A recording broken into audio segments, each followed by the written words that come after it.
صحابہ کے واقعات کہانیاں نہیں ہیں۔ او پرانو، یہ کہانیاں نہیں ہے، یہ سب سے پہلے میرے لیے، جس میں یہاں تک کہ حضرت صدیق اکبر اور حضرت عمر فاروق رضی اللہ تعالیٰ عنہ، حضور نے امت سے مال جمع کیا تھا تبوک کے غزوے کے لیے، یہاں تک کہ عورتوں نے اپنے زیورات دے دیے تھے، اور جس کے پاس جو کچھ تھا، وہاں نصارہ کی 2-2.5 لاکھ کی فوج تھی، روم کی۔ اسی لیے حضور اکرم صلی اللہ علیہ وسلم نے پوچھا تھا ان دونوں سے، کیونکہ یہی امت کے رہبر، پیچھے کیا چھوڑا؟ اور ان دونوں میں ہمیشہ مقابلہ رہا، کون آگے بڑھے۔ یہاں تک کہ ایک مرتبہ مسجد نبوی میں آئے اور حضور نے پوچھا آج کوئی روزے دار ہے؟ حضرت عمر نے کہا ارادہ تو تھا، لیکن حضرت صدیق اکبر رضی اللہ کا ارادہ میرا روزہ ہے۔ ارے کسی نے کسی بیمار کرسی کی؟ حضرت عمر رضی اللہ عنہ کہا کہ بس ابھی واپسی میں جاتے ہوئے کروں گا۔ حضرت صدیق اکبر رضی اللہ تعالیٰ عنہ کہا کہ میں کر کے آیا۔ جیسے ہمارے یہاں دولتوں میں وہ گھوڑ دوڑ ہوتی ہے، اس سے بڑی دکان، اس سے بڑا کاروبار، اس سے زیادہ دولت، اس سے زیادہ، جیسے ہم دنیا کے بارے میں کرتے ہیں، وہاں سب سے بڑا سرمایہ اعمال، دین کی محنت، اس کے لیے قربانیاں، اس کے لیے مجاہدے، یہی اسی کو سرمایہ سمجھا جاتا تھا۔ تو آپ نے پوچھا پیچھے کیا چھوڑ کر آئے؟ حضرت عمر فاروق رضی اللہ تعالیٰ نے عرض کیا اللہ کے رسول آد لے کر آیا ہوں، قربان جائیں صدیق اکبر رضی اللہ تعالیٰ نے فرمایا اللہ اور اس کے رسول پاک صلی اللہ علیہ وسلم کے نام کی برکت چھوڑ کر آیا ہوں، سارا جھاڑو دے کر آئے۔ یہ صحابہ کے واقعات کہانیاں نہیں ہیں۔ پرانو، یہ کہانیاں نہیں ہے، یہ سب سے پہلے میرے لیے، کہنے والے کے لیے اور سننے والوں کے لیے رہبری ہے، ہمیں سبق پڑھایا گیا ہے کیسے صحابہ اور کسی ساری امت کا ایمان ترازو کے ایک پلے میں، اور ایک اکیلے ابوبکر صدیق رضی اللہ عنہ کا ایمان ایک پلے، پوری امت میں سب سے زیادہ، ہر لائن میں، ہر موقع پر۔ لیکن کیسے روتے تھے؟ اللہم انی ظلمت نفسی، اللہم انی ظلمت نفسی، اے اللہ میں نے نماز نہیں پڑھی، میں نے تو ظلم کیا، میں نے رکوع نہیں کیا، میں نے تو ظلم کیا۔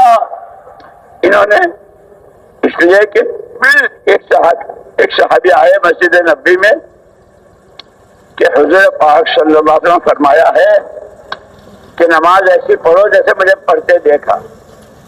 صحابی نے پوچھا بھائی مجھے حضور کی نماز بتاؤ، تو وہ کتاب وغیرہ تو اس وقت میں تھی نہیں، میری کتاب، میرا روزہ، میری نماز، میری تبلیغ۔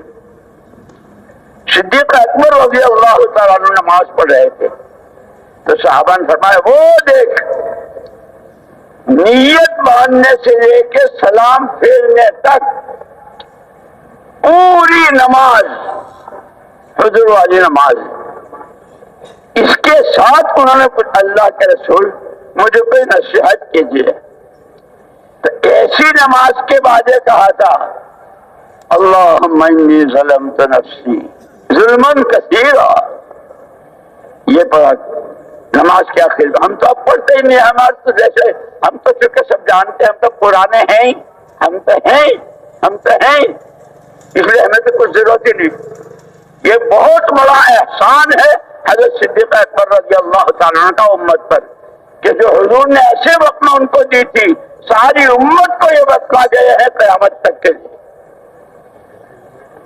جتنی چاہے شاندار خوشو خضو والی، لیکن آخر میں اے اللہ میں نے قرآن نہیں پڑھا، ظلم کیا، رکوع نہیں کیا، ظلم کیا، اپنے کیے کو اپنے کیے پر اطمینان نہیں. تو انہوں نے کہا کہ اللہ اس کے رسول پاک سن کے نام کی برکت چھوڑ کر آیا. ہر موقع پر ان کی قربانیاں. یہ ہمارا یہ جو ہمارا پرانوں کا ہے نا، یہ وہ ہیں پرانے، ان کی ادائیں، ان کی قربانیاں، ان کا اخلاص، کہ اتنا سارا سب کچھ جس سے اللہ راضی، جس کا ایمان ساری امت کے ایمان کے مقابلے میں، اور وہ رو رہے ہیں. اور عجیب بات یہ ہے، سارا سب کچھ کر لیا، اللہ راضی ہو گئے، اور دنیا سے سارے صحابہ روتے ہوئے گئے.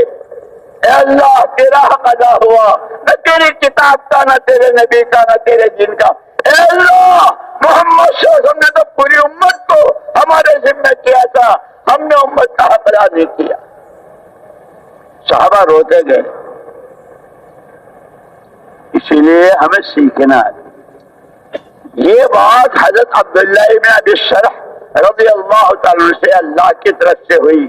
جیسے وہ 3 تبوک میں اللہ کی طرف سے پیچھے کر دیے گئے تھے، عبداللہ ابن ابی شرح کے ذریعے قیامت تک آنے والی امت کو، تم جتنے بڑے حضرت ہو، اور تم جتنے بڑے مفسر ہو، اور تم جتنے بڑے شیخ الحدیث ہو، اور تم جتنے پرانے ہو، اور تم جتنے بزرگوں کی صحبت میں، اور چاہے تم خلفاء ہو، جو چاہے ہو، خبردار کبھی مطمئن مت ہونا، مرتد ہو کر آتے. لیکن یہ اللہ کو کیونکہ امت کی رہبری کرنی تھی، پہنچ گئے، لوگوں میں پھیل گئی بات. اب ہوئی ندامت. اسی لیے یہ کہتے ہیں